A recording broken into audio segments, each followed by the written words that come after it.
کار رہا ہے، میری جان لے کر ہی چھوڑے گا۔ صبر کرو ولید، اس کا حل سوچنا ہوگا، تمہارے درد کی دوا ضرور ہوگی۔ میرے درد کی؟ میں درد گنتا ہوں، تم دوا بتاؤ۔ ہم نے شیخ کو شہر بدر کیا تو عائشہ ہمارے خون کی پیاسی ہوئی۔ آل امیہ کی علی سے دشمنی ان کے باپ داداؤں کو قتل کرنے سے ہوئی، ثبوت خلیفہ تک پہنچے گا، علی دخالت کریں گے، عائشہ بلوا کھڑا کر دیں گی تو کوفے کی عمارت بن جائے گی قبر ولید، اور وہ کالی آنکھوں والی بن جائے گی میری ملکہ عذاب۔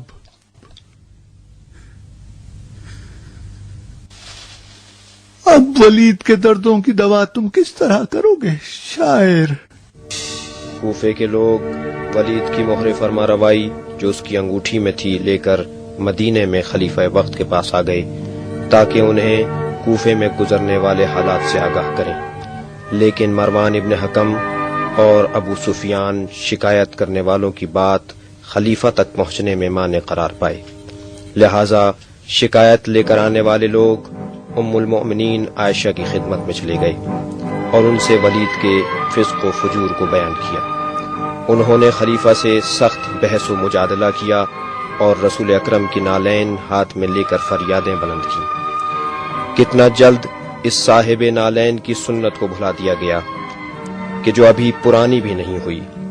عائشہ کا خطاب تیزی سے مسلمانوں میں عام ہو گیا، نتیجتاً مسجد نبوی میں ایک بڑا اجتماع سامنے آیا، اور اس طرح مروان سے قافیہ نہ بن پایا اور خلیفہ پر حقیقت آشکار ہو گئی۔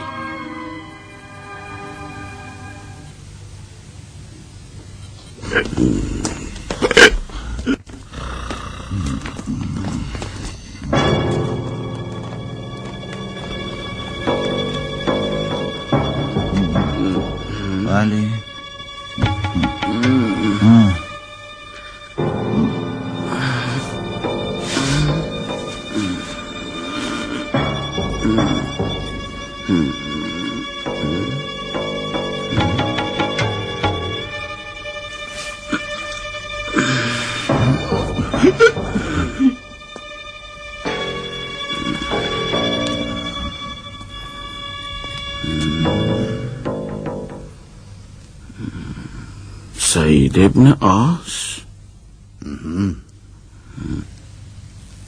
تم کہاں اور کوفہ کہاں؟ کوفے کی حکومت لینے تو نہیں آئے ہو یا اسی لیے آئے ہو؟ تف ہو تم پر ولید، تم مایہ ننگے آل امیہ ہو۔ مایہ ننگے امیہ؟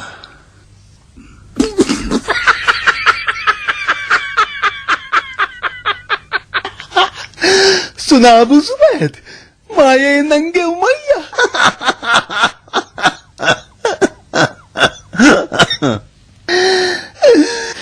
تو یقیناً سعید ابن عاص اور مروان بن حکم مایہ شرافت آل امیہ ہے۔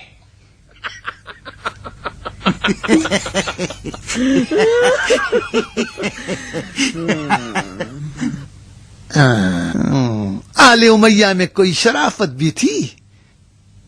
کس کے دم سے؟ کس کے دم سے؟ عاص، حکم، عقبہ، ابو سفیان یا کس کے؟ شاید ہند جگر خار کی شہرت سے آل امیہ صاحب فضیلت ہو گئے۔ یہ کام جو میں نے کیا ہے تم چھپ کے کیا کرتے ہو؟ کوفہ کیوں آئے ہو ابن عاص؟ کیوں؟ اب میں نیا امیر کوفہ ہوں، مجھے حکم ملا ہے کہ تمہیں مدینہ روانہ کر دوں۔ تم نے وہ کام کیا ہے کہ ام المومنین نے رسول خدا کے جوتے اٹھا کر وہ مصیبت کا نعرہ بلند کر دیا ہے۔ عائشہ کس بہانے رسول خدا کی حرمت کو توڑ کر باہر نکل آئیں؟ خلیفہ کیوں ان کی باتوں پر دھیان دیتے ہیں؟ جس طرح کہ تم نے شراب پی کر نماز پڑھائی ہے، کوئی حرمت رسول خدا کو توڑتا ہے تو کوئی خدا رسول کی حرمت کو، چلو اپنا بستر باندھو اور سفر کے لیے تیار ہو جاؤ، اگر دیر کرو گے تو مسئلہ اور بگڑ جائے گا۔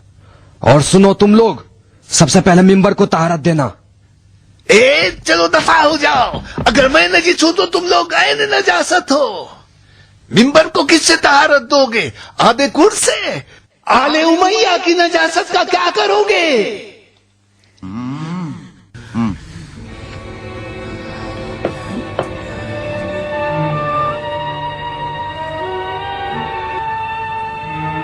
مدینۃ النبی ہجری قمری کے چوتھے عشرے میں۔